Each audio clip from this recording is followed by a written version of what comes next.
नमस्कार दोस्तों आप सबका मेरे YouTube channel ABS history show पर स्वागत है। दोस्तों इस वीडियो में हम लोग जो है कि आने वाली जो विगत परीक्षा है 22 जनवरी को प्रस्तावित है यूपी पीसीएस और भविष्य में जो होने वाली समीक्षा अधिकारी सहायक समीक्षा अधिकारी की परीक्षा और भी अन्य प्रतियोगी परीक्षाओं के लिए जो उत्तर प्रदेश में होने वाली हैं उनके लिए उत्तर प्रदेश के विशेष संदर्भ में जो महत्वपूर्ण घटनाएं पूरे वर्ष भर में हुई हैं उनको हम लोग देखेंगे। तो इस वीडियो में दोस्तों जनवरी से लेकर के नवंबर तक के उत्तर प्रदेश के करंट अफेयर जो है कि कवर किए गए हैं। मेक आईएएस के द्वारा ये मैटर तैयार किया गया है, इसको हम लोग आज देखेंगे। तो पहले देखते हैं साथियों, देखिए रक्षा मंत्री श्री राजनाथ सिंह ने 1 जनवरी 2024 को उत्तर प्रदेश में मथुरा के वृंदावन में बालिकाओं के लिए पहले पूर्व सैनिक स्कूल संविद गुरुकुलम सैनिक स्कूल का उद्घाटन किया।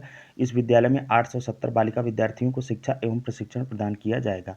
दूसरा जो करंट अफेयर है वो ये है कि उत्तर प्रदेश के मुख्यमंत्री योगी आदित्यनाथ ने संगम शहर प्रयागराज की अपनी यात्रा के दौरान राज्य के पहले फ्लोटिंग वातानुकूलित रेस्तरां का उद्घाटन किया। उत्तर प्रदेश राज्य पर्यटन विकास निगम द्वारा प्रबंधित यह रेस्तरां सुरम्य यमुना नदी पर आगंतुकों के लिए भोजन के अनुभव को पुनः परिभाषित करेगा। आगे साथियों कि उत्तर प्रदेश के अयोध्या में राम मंदिर के निर्माण में धार्मिक मूर्तियों विशेष रूप से भगवान राम की मूर्तियों की मांग में वृद्धि के रूप में हुई है, जिसके परिणामस्वरूप मुरादाबाद के पीतल के बर्तन उद्योग के पुनरुत्थान को प्रोत्साहन मिला है। मुरादाबाद की स्थापना वर्ष 1600 ईस्वी में मुगल सम्राट शाहजहां के बेटे मुराद ने की थी। मुरादाबाद पीतल सामग्री के लिए प्रसिद्ध है, इसे पीतल नगरी भी कहा जाता है। मुरादाबाद मेटल क्राफ्ट को भौगोलिक संकेतक जो है कि का दर्जा प्राप्त है। तो साथियों ये पूछा जाता है पीतल नगरी, तो पीतल नगरी मुरादाबाद को कहा जाता है। वहाँ पे जो है कि भगवान राम की मूर्तियों की मांग बढ़ गई है अयोध्या मंदिर बनने की वजह से, तो जिससे वहाँ पर जो है कि पीतल की मूर्तियों की डिमांड बढ़ गई है, तो इसलिए ये बहुत इंपॉर्टेंट हो जाता है। और मुरादाबाद को साथियों जो है कि मेटल क्राफ्ट मतलब वर्ड मार्क को जो है कि मुरादाबाद के जीआई टैग मिला है उत्तर प्रदेश की तरफ से। उत्तर प्रदेश का ये है, तो इसलिए उत्तर प्रदेश का करंट अफेयर में इंपॉर्टेंट हो जाएगा। 8वां सशस्त्र पूर्व सैनिक दिवस 14 जनवरी को देश भर में मनाया गया। रक्षा मंत्री राजनाथ सिंह ने उत्तर प्रदेश के कानपुर में वायुसेना केंद्र पर पूर्व सैनिकों की रैली को संबोधित करके इस समारोह की अध्यक्षता की। तो साथियों ये पूछा जा सकता है कि 8वां सशस्त्र पूर्व सैनिक दिवस जो 14 जनवरी को मनाया गया उसकी जो है कि वो उत्तर प्रदेश के कानपुर में वायुसेना केंद्र पर जो है कि पूर्व सैनिकों की रैली को संबोधित करके यह समारोह की अध्यक्षता की। तो अध्यक्षता करने वाले रक्षा मंत्री राजनाथ सिंह का भी पूछा जा सकता है, और कहाँ से, तो उत्तर प्रदेश के कानपुर से वायुसेना केंद्र पर। अब आगे देखते हैं साथियों कि हाल ही में नीति आयोग ने वर्ष 2005-6 से भारत में बहुआयामी गरीबी शीर्षक से एक चर्चा पत्र जारी किया है, जिसमें कहा गया है कि पिछले 9 वर्षों में 24.82 करोड़ लोग बहुआयामी गरीबी से उबर गए हैं। भारत में बहुआयामी निर्धनता में उल्लेखनीय कमी आई है। वर्ष 2013-14 में 29.17% से घटकर वर्ष 2022-23 में 11.28% हो गई है। तो ये पूछा जा सकता है कि भारत में बहुआयामी गरीबी का प्रतिशत अब कितना है, तो वह हो गया है 11.28%, और जो 17.89% अंकों की कमी दर्शाता है, मतलब 29.17% से घट के हो गई है 11.28%। तो वो कमी कितना दर्शाता है, वो कमी दर्शाता है 17.89% की। और उत्तर प्रदेश में बहुआयामी गरीबी में सबसे अधिक गिरावट देखी गई है। तो कितना उत्तर प्रदेश में देखी गई, तो ये डेटा पूछा जा सकता है साथियों। 5.94 करोड़ लोग जो है कि उत्तर प्रदेश में बहुआयामी गरीबी रेखा से बाहर हुए हैं। इसके बाद दूसरे नंबर पर है बिहार, जहाँ पे 3.77 करोड़ लोग जो है कि बाहर हुए हैं। उसके बाद है मध्य प्रदेश 2.30 करोड़। उसके बाद है राजस्थान 1.87 करोड़। तो बहुआयामी गरीबी से जो उबरे हैं लोग, उनमें नंबर 1 पर अगर कहीं पर उबरे हैं तो उत्तर प्रदेश में टोटल संख्या वह कितनी है, 5.94 करोड़। और पूरे भारत में कितने लोग जो है कि बहुआयामी गरीबी से बाहर आए हैं, वो आए हैं 24.82 करोड़। चलिए साथियों आगे देखिए, राष्ट्रपति द्रौपदी मुर्मू ने नई दिल्ली में 19 असाधारण प्रतिभावान बच्चों को, तो सबसे पहले ये याद रखना है कितने, 19 असाधारण प्रतिभावान बच्चों को प्रधानमंत्री राष्ट्रीय बाल पुरस्कार 2024 से सम्मानित किया। किसने, राष्ट्रपति द्रौपदी मुर्मू ने। पुरस्कार विजेताओं में 2 आकांक्षी जिलों सहित 18 राज्यों और केंद्र शासित प्रदेशों से 9 लड़के और 10 लड़कियां। तो इस 19 में से कितने साथियों, द्वाकांक्षी जिलों सहित जो है कि 18 राज्यों और केंद्र शासित प्रदेशों में जो है कि 9 लड़के चुने गए हैं इन 19 में से, और 10 लड़कियां ये जो है कि शामिल है। यह पुरस्कार 5 से 18 वर्ष की आयु के बच्चों को दिया जाता है। तो ये एज भी पूछा जा सकता है, एज क्राइटेरिया कितनी है इस पुरस्कार को देने की, वो है 5 से 18 वर्ष। इसमें जो है कि उत्तर प्रदेश की अनुष्का पाठक को कला एवं संस्कृति श्रेणी एवं आदित्य यादव को खेल श्रेणी में जो है कि सम्मानित किया गया है। तो उत्तर प्रदेश में इस 19 असाधारण प्रतिभावान बच्चों में से उत्तर प्रदेश के 2 हैं, जिनमें से एक है अनुष्का पाठक और दूसरे जिनको जो कि कला और संस्कृति की श्रेणी में, और आदित्य यादव को जो है कि खेल की श्रेणी में इस पुरस्कार से सम्मानित किया गया है। किस पुरस्कार से? प्रधानमंत्री राष्ट्रीय बाल पुरस्कार 2024 से। तो साथियों ये बहुत इंपॉर्टेंट करंट अफेयर हो गया, तो इसलिए यहाँ से संभावना है कि पूरा बने सवाल, तो इसको आप लोग हमको जो है कि याद रखना है कि ये जो उत्तर प्रदेश के 2 बच्चे हैं इनको किस श्रेणी में, तो अनुष्का पाठक को साथियों कला एवं संस्कृति की श्रेणी में, और आदित्य यादव को जो है कि खेल श्रेणी में। चलिए अब आगे का देखते हैं। देखिए, आपदा प्रबंधन में उत्कृष्ट कार्य के लिए वर्ष 2024 की संस्थागत श्रेणी के लिए 60 parachute field hospital Uttar Pradesh को सुभाष चंद्र बोस आपदा प्रबंधन पुरस्कार 2024 के लिए चुना गया। तो संस्थागत श्रेणी के लिए 60 parachute field hospital Uttar Pradesh को, तो ये पूछा जा सकता है कि सुभाष चंद्र बोस आपदा प्रबंधन पुरस्कार 2024 के लिए उत्तर प्रदेश में किस चीज़ के लिए चुना गया है, किसको? तो 60 parachute field hospital Uttar Pradesh को। तो सुभाष चंद्र बोस आपदा प्रबंधन पुरस्कार 2024 के लिए चुना गया है। इस पुरस्कार की घोषणा हर साल 23 जनवरी नेताजी सुभाष चंद्र बोस की जयंती पर की जाती है। Parachute field hospital Uttar Pradesh की स्थापना वर्ष 1942 में जो है कि हुई थी। यह भारतीय सशस्त्र बलों का एकमात्र हवाई चिकित्सा प्रतिष्ठान है। चलिए अब आगे बढ़ते हैं। देखिए, प्रधानमंत्री ने उत्तर प्रदेश के अयोध्या में नवनिर्मित श्री राम जन्मभूमि मंदिर में श्री राम लला के प्राण प्रतिष्ठान समारोह में भाग लिया। इस मंदिर का निर्माण पारंपरिक नागर शैली, तो ये पूछा जा सकता है कि राम मंदिर का निर्माण किस शैली में हुआ है, तो नागर शैली में हुआ साथियों। और इसकी लंबाई जो है कि पूर्व से पश्चिम 300 फीट है, 380 फीट है, और चौड़ाई 250 फीट है, और ऊंचाई 161 फीट है। यह कुल 392 स्तंभों और 44 दरवाजों द्वारा समर्थित है। मंदिर के स्तंभों को और दीवारों पर हिंदू देवी देवताओं की मूर्तियां जो है कि मूर्तियों का गूढ़ चित्रण है, और भूतल पर मुख्य गर्भगृह में भगवान श्री राम के बचपन के स्वरूप श्री राम लला की मूर्ति को जो है कि रखा गया है। तो ये नागर शैली हमको आपको याद रखना है। और बाकी जो है कि ये जो मंदिर है इसकी लंबाई कितनी है साथियों? हाँ, देखिए नागर शैली में किया गया इस मंदिर का निर्माण। इसकी लंबाई जो है वह 380 फीट है, और चौड़ाई 250 फीट है, और ऊंचाई जो है वह 161 फीट है। और यह कुल 392 स्तंभों और 44 दरवाजों द्वारा समर्थित है। और मंदिर के स्तंभों और दीवारों पर जो है कि हिंदू देवी देवताओं की मूर्तियों का गूढ़ चित्रण किया गया, और भूतल पर मुख्य गर्भगृह में भगवान श्री राम के बचपन के स्वरूप श्री राम लला की जो है कि मूर्ति को रखा गया है। चलिए साथियों अब आगे देखते हैं। देखिए, 75वें गणतंत्र दिवस समारोह के दौरान राज्यों और केंद्र शासित प्रदेशों से कुल 16 झांकियां निकाली गईं, और जबकि केंद्रीय मंत्रालयों और विभागों में 9 झांकियां कर्तव्य पथ पर निकाली गईं। धोरडो पर्यटन गांव को जो है कि धोरडो पर्यटन गांव को प्रदर्शन करने वाली गुजरात की झांकी ने लोगों की पसंद श्रेणी में पहला स्थान जो है कि प्राप्त किया। तो साथियों ये पूछा जाता है कि गणतंत्र दिवस समारोह पर जो झांकी निकाली गई थी उनमें से किस झांकी को जो है कि सबसे बेस्ट झांकी का अवार्ड मिलता है, तो ये सवाल बनता है। तो इनमें से हम देखते हैं किसको मिला है। तो इस बार मिला है साथियों धोरडो पर्यटन गांव को प्रदर्शित करने वाली गुजरात की झांकी ने जो है कि पहला स्थान पाया है। किसने? गुजरात की झांकी को जो है कि पहला स्थान मिला है। अब देखते हैं इसमें कि इस श्रेणी में उत्तर प्रदेश को दूसरा और आंध्र प्रदेश को तीसरा स्थान मिला है। मतलब कि दूसरे नंबर की अगर झांकी सबसे ज़्यादा पसंद की गई है तो वो उत्तर प्रदेश की है, और तीसरे नंबर पर आंध्र प्रदेश की। रामलला की कलात्मक प्रतिमा इस साल गणतंत्र दिवस परेड में उत्तर प्रदेश की झांकी में शामिल की गई थी। तो उत्तर प्रदेश की झांकी को जो दूसरा अवार्ड मिला है पूरे देश में कुल 16 झांकियों में, तो उनमें से उत्तर प्रदेश की झांकी में क्या थी कि रामलला की एक कलात्मक प्रतिमा जो है कि थी। चलिए अब आगे बढ़ते हैं। आगे साथियों की तमिलनाडु ने खेलो इंडिया यूथ गेम्स 2024 छठा संस्करण की मेजबानी की। तो ये पूछा जा सकता है कि खेलो इंडिया यूथ गेम्स के 6वें संस्करण की मेजबानी किस देश राज्य ने की, तो तमिलनाडु ने की है, जहां 4 शहरों चेन्नई, मदुरै, देखिए चेन्नई, मदुरै और त्रिची और कोयम्बटूर में जो है कि खेल कार्यक्रम आयोजित किया गया। तो इन शहरों के नाम भी पूछा जा सकता है नेशनल करंट अफेयर में।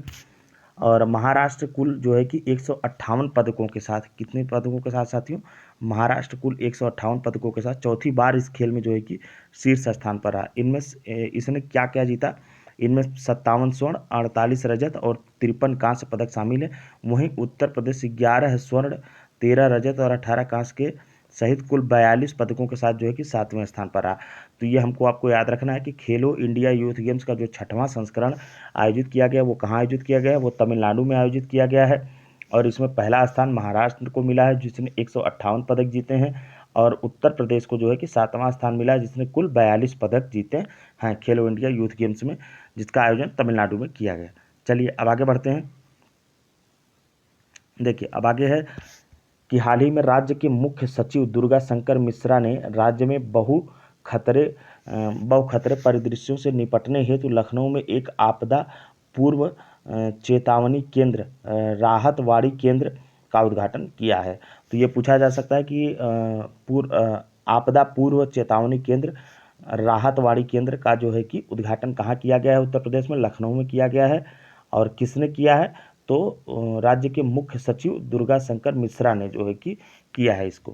चलिए अब आगे बढ़ते हैं। देखिए नागरिक उड्डयन मंत्री ज्योतिरादित्य सिंधिया के मुताबिक उत्तर प्रदेश में 5 नए हवाई अड्डों का उद्घाटन किया गया।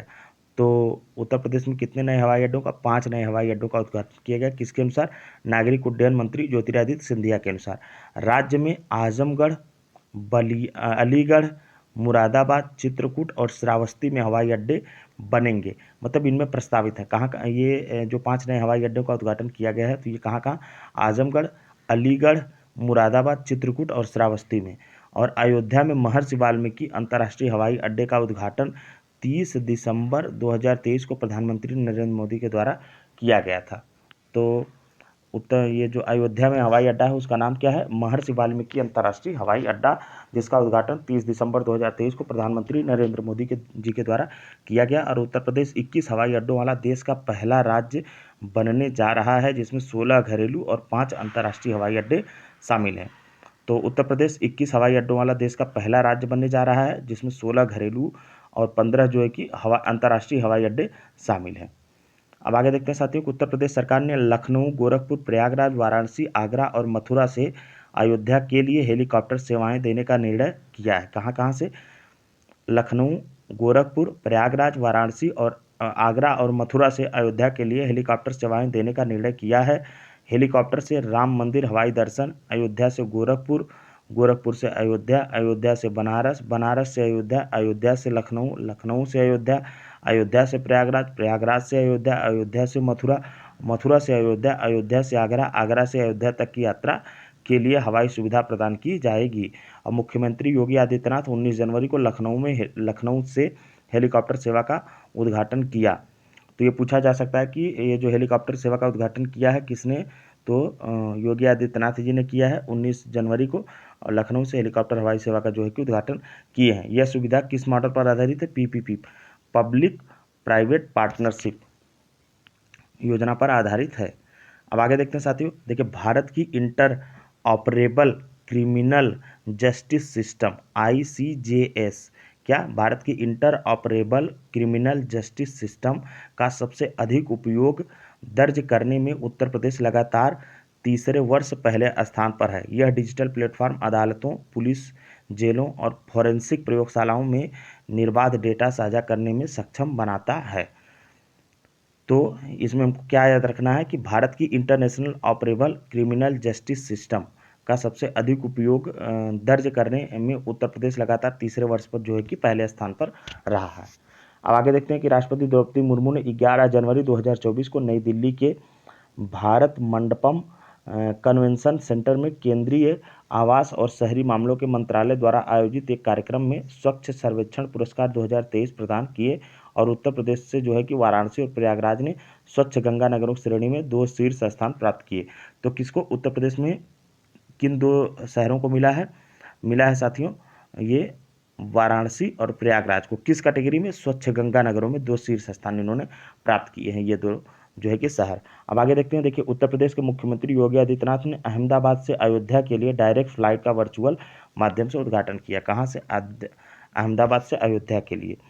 और आगे है कि उत्तर प्रदेश की योगी सरकार ने 2 प्रतिष्ठित हस्तियों, प्रख्यात वैज्ञानिक डॉक्टर रितु और प्रसिद्ध उद्यमी नवीन के लिए प्रतिष्ठित यूपी गौरव सम्मान पुरस्कार की घोषणा की है। तो यूपी गौरव सम्मान पुरस्कार की घोषणा किसके किसके लिए की गई है? डॉक्टर रितु के लिए, जो कि साइंटिस्ट हैं, और दूसरे नंबर पर जो हैं वो इंडस्ट्रियलिस्ट हैं जिनका नाम है नवीन। ठीक है, चलिए अब आगे बढ़ते हैं। देखिए 24 जनवरी 2024 को उत्तर प्रदेश ने अपना 75वां स्थापना दिवस मनाया। इस दिन को हिंदी में उत्तर प्रदेश दिवस या यूपी दिवस के नाम से जाना जाता है। और 24 जनवरी 1950 को संयुक्त प्रांत का नाम बदलकर उत्तर प्रदेश कर दिया गया। उत्तर प्रदेश दिवस, देखिए 24 जनवरी 1950 को, इसके पहले उत्तर प्रदेश संयुक्त प्रांत के नाम से जाना जाता था। तो इसके बाद जो है कि इसीलिए जो है कि 24 जनवरी को हर साल उत्तर प्रदेश अपना स्थापना दिवस मनाया जाता है। अब आगे देखते हैं, देखिए उत्तर प्रदेश दिवस मनाने की पहल तत्कालीन राज्यपाल राम नाईक ने की थी। और यह कार्यक्रम वर्ष 2018 से प्रत्येक वर्ष 3 दिनों तक मनाया जाता है। और उत्तर प्रदेश के मुख्यमंत्री योगी आदित्यनाथ ने भारत सरकार द्वारा प्रत्येक जिले में स्थापित किए जा रहे खेलो इंडिया सेंटर की तर्ज पर राज्य के प्रत्येक ब्लॉक में खेलो उत्तर प्रदेश सेंटर की स्थापना की जाएगी। किसके तर्ज पर? खेलो इंडिया सेंटर के तर्ज पर जो है कि खेलो उत्तर प्रदेश सेंटर प्रत्येक ब्लॉक में जो है कि स्थापित किए जाएंगे। देखते हैं, देखिए सेमीकंडक्टर नीति 2024। देखिए भारत सरकार द्वारा प्रदान की गई पूंजीगत सब्सिडी की 50% अतिरिक्त पूंजीगत सब्सिडी, इसमें जो इस नीति में जो है कि मुख्य बातें जो है ये हैं। पहला है कि भारत सरकार द्वारा प्रदान की गई पूंजीगत सब्सिडी की 50% अतिरिक्त पूंजीगत सब्सिडी। दूसरी मुख्य बात है कि 200 करोड़ तक का निवेश करने वाली इकाइयों को ब्याज दर पर प्रतिवर्ष 5% की दर से ब्याज सब्सिडी प्रदान की जाएगी। प्रत्येक इकाई को 7 वर्षों के लिए प्रतिवर्ष 1 करोड़ जो है कि दिया जाएगा। आगे है कि प्रादेशिक संस्थाओं से क्रय की गई भूमि के प्रथम 200 एकड़ पर 75% की सब्सिडी, इकाई या आनुषंगिक इकाई हेतु क्रय की गई अतिरिक्त भूमि पर 30% की जो है कि सब्सिडी दी जाएगी। आगे है कि स्टाम्प ड्यूटी एवं पंजीकरण शुल्क में छूट, भूमि के क्रय लीज पर 100% की छूट होगी। और इलेक्ट्रिसिटी ड्यूटी में छूट जो है यह 10 वर्षों के लिए इलेक्ट्रिसिटी ड्यूटी में 100% की छूट होगी। और फैकल्टी प्रशिक्षण में है कि फैकल्टी प्रशिक्षण या तकनीकी वर्कशॉप, जागरूकता कार्यक्रम अथवा विशेषज्ञों के व्याख्यान आयोजित करने के लिए 5 वर्षों तक प्रतिवर्ष ₹60 लाख दिए जाएंगे, जिसका कुल योग जो है वह 3 करोड़ होगा। इसके अतिरिक्त 5 वर्षों तक प्रतिवर्ष 500 छात्रों को इंटर्नशिप हेतु सहायता प्रदान की जाएगी। मुख्यमंत्री, तो ये जो साथियों हमको आपको याद रखना है कि 5 वर्षों तक जो है कि प्रतिवर्ष 500 छात्रों को इंटर्नशिप हेतु सहायता प्रदान की जाएगी। मुख्यमंत्री इंटर्नशिप स्कीम के अंतर्गत प्रति छात्र 20,000 रुपये की सहायता दी जाएगी। और स्टैंड अलोन अनुसंधान एवं विकास केंद्र को स्थापित करने हेतु सरकार द्वारा यथोचित शर्तों तथा अधिकतम 10 करोड़ की सीमा के अधीन 25% की आपूर्ति प्रदान की जाएगी। पेटेंट पंजीकरण शुल्क की प्रतिपूर्ति 75% की दर पर प्रदान की जाएगी, जिसमें घरेलू पेटेंट हेतु अधिकतम ₹10 लाख तथा विदेशी पेटेंट हेतु अधिकतम ₹20 लाख की प्रतिपूर्ति प्रदान की जाएगी। चलिए साथियों, अब फरवरी से संबंधित जो करंट अफेयर है वो देखते हैं। देखिए योगी आदित्यनाथ के नेतृत्व वाली उत्तर प्रदेश सरकार अयोध्या विकास प्राधिकरण के तहत अयोध्या में एक अत्याधुनिक केंद्रीकृत GIS डेटा सेंटर स्थापित करने के लिए तैयार है। किसके लिए? कहाँ पर? तो अयोध्या विकास प्राधिकरण के तहत अयोध्या में एक अत्याधुनिक केंद्रीकृत GIS डेटा सेंटर स्थापित करने के लिए जो है कि तैयार है। भारतीय जनता पार्टी ने उत्तर प्रदेश में गांव चलो अभियान का शुभारंभ किया। तो उत्तर प्रदेश में बीजेपी के द्वारा किस अभियान का शुभारंभ किया गया पूछा जा सकता है, तो गांव चलो अभियान। उत्तर प्रदेश सरकार ने मुख्यमंत्री कन्या सुमंगला योजना के तहत इस अप्रैल से प्रति लाभार्थी सालाना अनुदान को 15,000 रुपये से बढ़ाकर 25,000 रुपये कर दिया है। किस योजना के तहत? मुख्यमंत्री कन्या सुमंगला योजना के तहत। अब इस राशि को बढ़ा करके सालाना कितना कर दिया गया, पहले 15,000 था, अब बढ़ा करके 25,000 रुपये कर दिया गया है। वर्ष 2019 में शुरू की गई यह योजना उत्तर प्रदेश में महिला कल्याण विभाग की एक प्रमुख पहल है। इस पहल का उद्देश्य उत्तर प्रदेश में लड़कियों के सामने आने वाली विविध चुनौतियों से निपटना और जन्म से ही उनके शैक्षिक प्रयासों के दौरान उनकी भलाई को बढ़ावा देना है। तो ये मुख्यमंत्री कन्या सुमंगला योजना 2019 से शुरू की गई है और महिला कल्याण विभाग की ये पहल है और इसके तहत जो है कि महिलाओं के जो शिक्षा में कोई बाधा ना आए बच्चियों के, इसके लिए ये योजना जो है कि शुरू की गई है। देखिए, प्रधानमंत्री ने उत्तर प्रदेश के संभल जिले में श्रीकल की धाम मंदिर का शिलान्यास किया। तो श्रीकल की धाम मंदिर का शिलान्यास कहाँ माना जा सकता है, अगर पूछा जाएगा तो संभल जिले में। किसने किया, प्रधानमंत्री नरेंद्र मोदी जी ने। प्रधानमंत्री नरेंद्र मोदी ने लखनऊ में विकसित भारत विकसित उत्तर प्रदेश कार्यक्रम को संबोधित किया। तो पूछा जा सकता है कि विकसित भारत विकसित उत्तर प्रदेश कार्यक्रम को संबोधित कहाँ किया गया प्रधानमंत्री जी के द्वारा, तो लखनऊ में। उन्होंने कहा कि पिछले 7 वर्षों में रेड टेप कल्चर की जगह रेड कारपेट कल्चर ने ले ली है। उन्होंने कहा कि पिछले 7 वर्षों में जो है कि रेड टेप कल्चर जो हुआ करता था उसकी जगह पर अब रेड कारपेट कल्चर ने जो है कि ले ली है। पेयजल और स्वच्छता विभाग ने हाल ही में लखनऊ उत्तर प्रदेश में जल जीवन मिशन तथा स्वच्छ भारत की मिशन प्रणाली स्वच्छ भारत मिशन ग्रामीण पर एक राष्ट्रीय सम्मेलन का आयोजन किया और इसका उद्देश्य जो है वह ग्रामीण वास WASH क्षेत्र में स्थायी समाधान की दिशा में एक एकीकृत दृष्टिकोण सुनिश्चित करना है। तो पेयजल और स्वच्छता विभाग ने हाल ही में कहाँ पर, लखनऊ उत्तर प्रदेश में जल जीवन मिशन तथा स्वच्छ भारत मिशन ग्रामीण पर एक राष्ट्रीय सम्मेलन का आयोजन किया और इसका उद्देश्य क्या था कि ग्रामीण वास क्षेत्र में अस्थायी समाधान की दिशा में एक एकीकृत दृष्टिकोण को सुनिश्चित करना। उत्तर प्रदेश के गोंडा जिले में वन विभाग turtle survival alliance foundation India के सहयोग से संरक्षण का प्रयास शुरू कर रहा है। इस प्रयास का उद्देश्य घाघरा नदी की सहायक नदी सरजू नदी के किनारे एक कछुआ संरक्षण रिजर्व स्थापित करना है।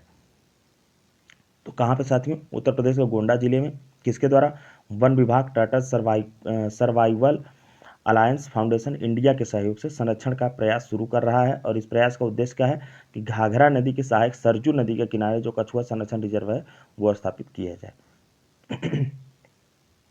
आगे देखते हैं, विद्युत मंत्रालय की उद्यम SJVN लिमिटेड ने 23 फरवरी 2024 को उत्तर प्रदेश के कानपुर देहात में अपने 50 मेगावाट के गुजराई सौर ऊर्जा स्टेशन का सफल वाणिज्यिक संचालन शुरू कर दिया है।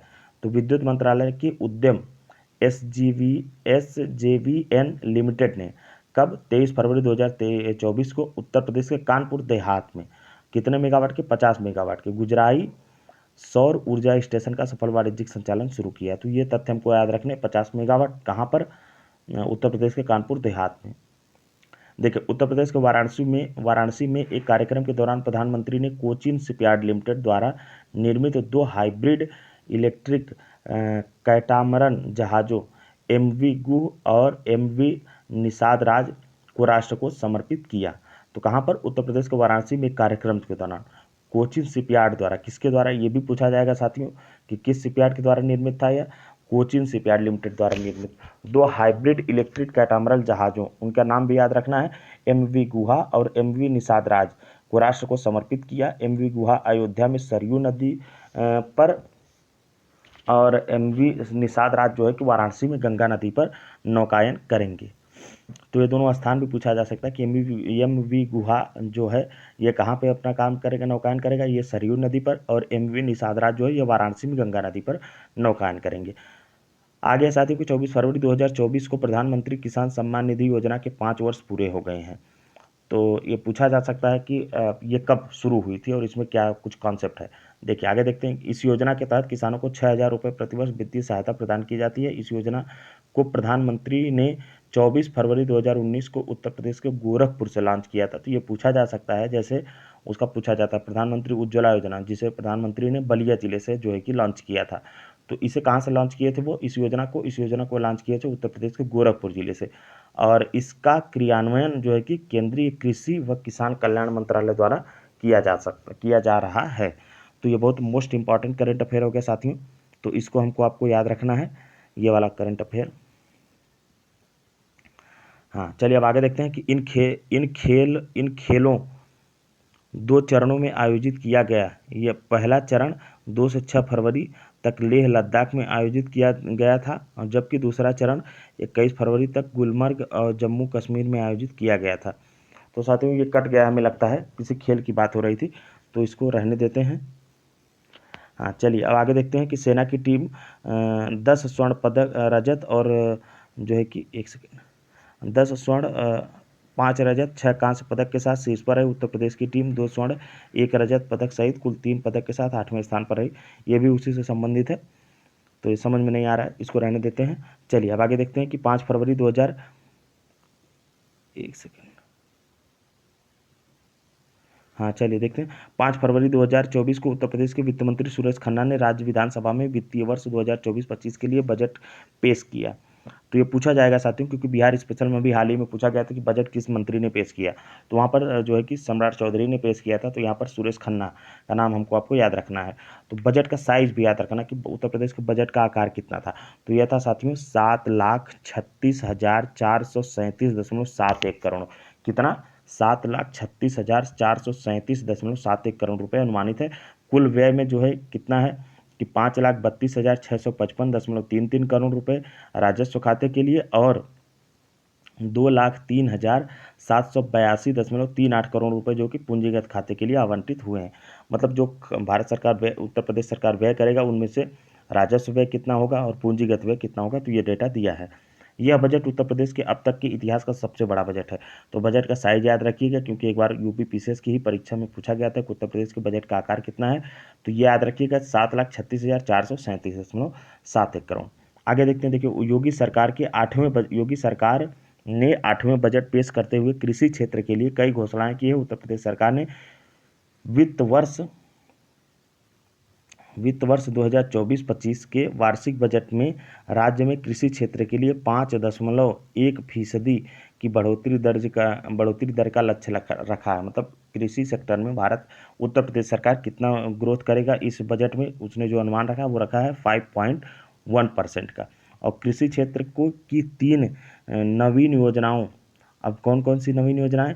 मुख्यमंत्री खेत सुरक्षा योजना, कौन कौन सा आते हैं? मुख्यमंत्री खेत सुरक्षा योजना, राज्य कृषि विकास योजना और यूपी एग्रीज योजना की घोषणा की है। तो कौन कौन योजना? मुख्यमंत्री खेत सुरक्षा योजना, राज्य कृषि विकास योजना और यूपी एग्रीज योजना की घोषणा की है। साथ ही राज्य के वृद्ध किसानों को जो है कि 3,000 रुपये की पेंशन मिलेगी। राज्य के जो वृद्ध किसान हैं उनको कितना पेंशन मिलेगी? 3,000 रुपये जो है कि पेंशन देने की घोषणा की गई है इस बजट में। चलिए अब देखते हैं मार्च से संबंधित करंट अफेयर। देखिए केंद्रीय मंत्री नितिन गडकरी ने 1 मार्च 2024 को उत्तर प्रदेश के जौनपुर में धर्मपथ की आधारशिला रखी। किसने? नितिन गडकरी जी ने जौनपुर में धर्मपथ की आधारशिला रखी। यह धर्मपथ अयोध्या, वाराणसी और मिर्जापुर से जौनपुर को जोड़ेगा। तो ये पूछा जाएगा कि धर्मपथ जिसकी जो है कि आधारशिला रखे हैं नितिन गडकरी जी ने, तो ये किसको किससे जोड़ेगा? तो ये साथियों अयोध्या, वाराणसी और मिर्जापुर से जो है कि जौनपुर को जोड़ेगा। चलिए अब आगे देखते हैं, मोस्ट इंपॉर्टेंट करंट अफेयर ये भी है। अब आगे देखते हैं, देखिए कांग्रेस के वरिष्ठ नेता और उत्तर प्रदेश के पूर्व राज्यपाल अजीज कुरैशी का निधन हो गया। उत्तर प्रदेश, उत्तराखंड और मिजोरम के राज्यपाल कुरैशी 83 साल के थे। तो ये कहाँ कहाँ के राज्यपाल रह चुके थे साथियों? तो ये पूछा जा सकता है कि यह उत्तर प्रदेश, उत्तराखंड और मिजोरम के राज्यपाल रह चुके थे। कुरैशी, क्या नाम था इनका? कुरैशी, जो कि अजीज कुरैशी, इनका 83 साल की उम्र में जो है कि निधन हो गया। विद्युत मंत्रालय के तहत महारत्न केंद्रीय सार्वजनिक क्षेत्र उद्यम CPSE और एक अग्रणी गैर बैंकिंग वित्तीय कंपनी REC लिमिटेड ने उत्तर प्रदेश के सिद्धार्थनगर जिले के लगभग 75,500 बच्चों की शिक्षा में सहायता करने के लिए विज्ञान और शैक्षणिक विकास इकाई के साथ साझेदारी की है। भारत की राष्ट्रपति श्री द्रौपदी मुर्मू ने उत्तर प्रदेश स्थित वायु सेना स्टेशन हिंडन में आयोजित एक समारोह में 45 स्क्वाड्रन व 221 स्क्वाड्रन को राष्ट्रपति मानक और 11 बेस रिपेयर डिपो व 509 सिग्नल यूनिट को राष्ट्रपति रंग से सम्मानित किया। आगे देखते हैं। भारतीय खाद्य सुरक्षा और मानक प्राधिकरण ने देश भर की लगभग 100 जेलों को ईट राइट कैंपस के रूप में प्रमाणित किया। किसने? FSSAI ने देश भर के लगभग 100 जेलों को जो है कि ईट राइट कैंपस के रूप में जो है कि प्रमाणित किया। इनमें Tihar jail Delhi, central jail Gaya Bihar और आधुनिक सेंट्रल जेल पंजाब और सेंट्रल जेल रीवा मध्य प्रदेश और प्रमुख जेलों के साथ साथ अनेक जिला और मंडल जेल शामिल हैं।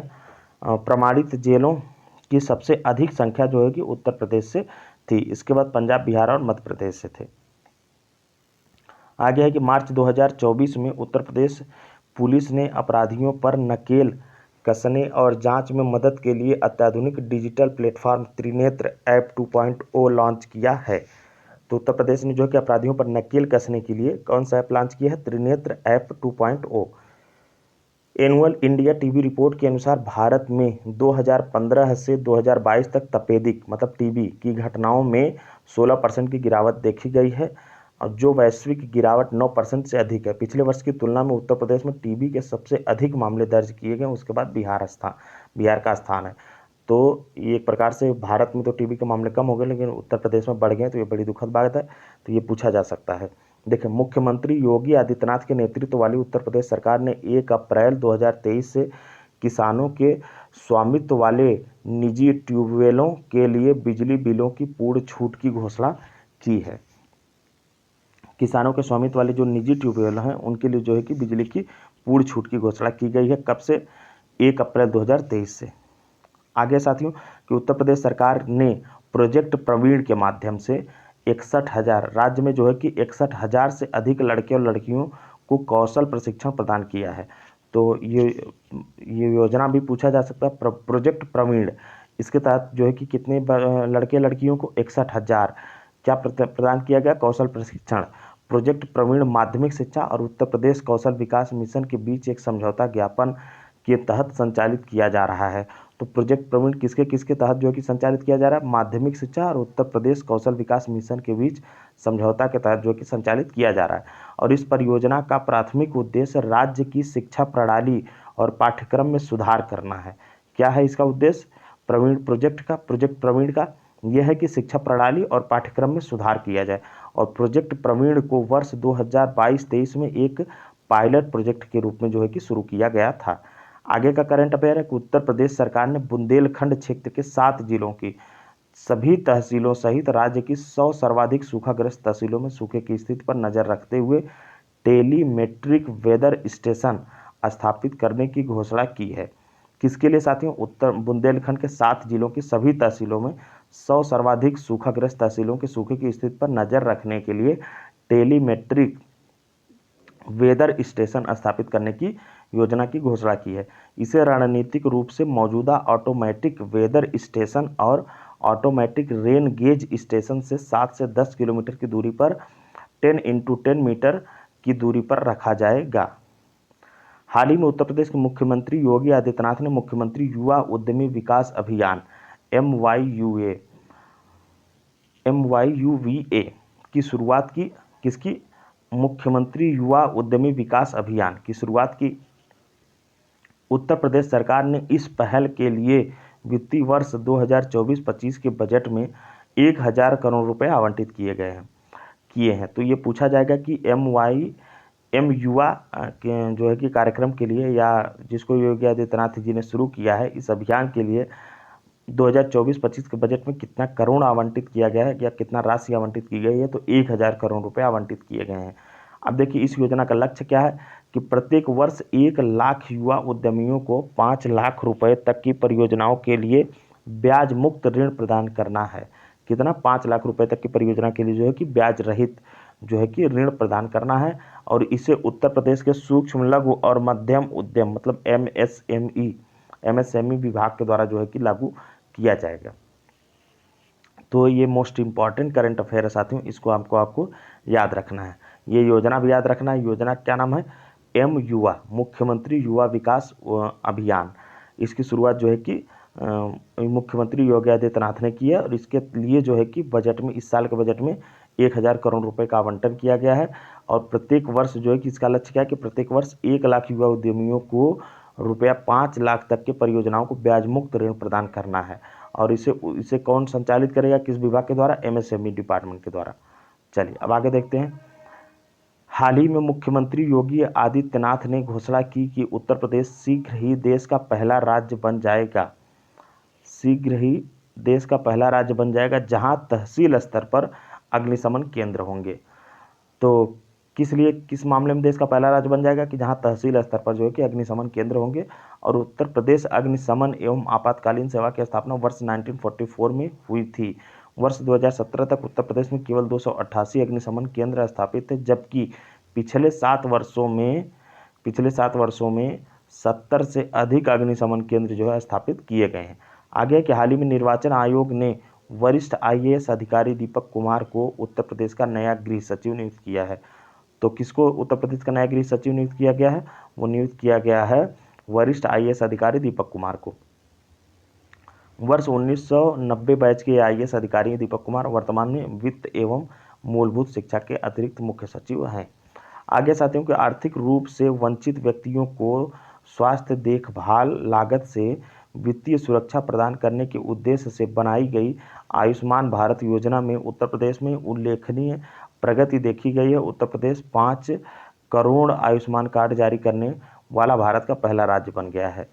तो ये याद रखना है कि उत्तर प्रदेश ने कितने करोड़ आयुष्मान कार्ड लॉन्च करके पूरे देश में पहला स्थान प्राप्त किया है, तो 5 करोड़। कितना, 5 करोड़।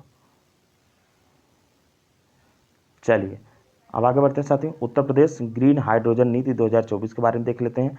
देखिए उत्तर प्रदेश में वर्ष 2028 तक ग्रीन हाइड्रोजन नीति अमोनिया का 1 मिलियन मीट्रिक टन प्रतिवर्ष उत्पादन क्षमता लक्षित है। लक्ष्य की प्राप्ति हेतु नीति के उद्देश्य में निम्नलिखित बिंदुओं पर बल दिया गया है। तो इसको हमको अभी आपको याद रखना है, किसके लिए, उत्तर प्रदेश में वर्ष 2028 तक। कब तक, वर्ष 2028 तक ग्रीन हाइड्रोजन या ग्रीन अमोनिया का 1 मिलियन मीट्रिक टन प्रतिवर्ष उत्पादन क्षमता लक्षित है। और इसके लिए जो है कि इसमें कौन कौन से बिंदु है देखते हैं। देखिए भारत सरकार के ग्रीन हाइड्रोजन मिशन एवं नीतियों के अनुरूप प्रदेश में ग्रीन हाइड्रोजन अमोनिया के उपभोग को बढ़ावा देना। और दूसरा इसमें जो बल दिया गया दूसरे बिंदु पर वो ये है कि अनुसंधान विकास एवं तकनीकी नवाचार गतिविधियों को क्रियान्वयन करने के लिए 4 उत्कृष्टता केंद्र स्थापित करना है। और तीसरा इसमें जो मुख्य बिंदु है वो ये है कि प्रदेश में हाइड्रोजन की वर्तमान मांग लगभग 0.9 मिलियन मीट्रिक टन प्रति वर्ष है, जिसका मुख्य रूप से उर्वरक एवं रिफाइनरी क्षेत्रों में उपयोग किया जाता है। प्रदेश की घरेलू मांग की पूर्ति हेतु ग्रीन हाइड्रोजन अमोनिया के उत्पादन को बढ़ावा देना तथा पारिस्थितिकी तंत्र के विकास हेतु औद्योगिक अवस्थापना का विकास करना है।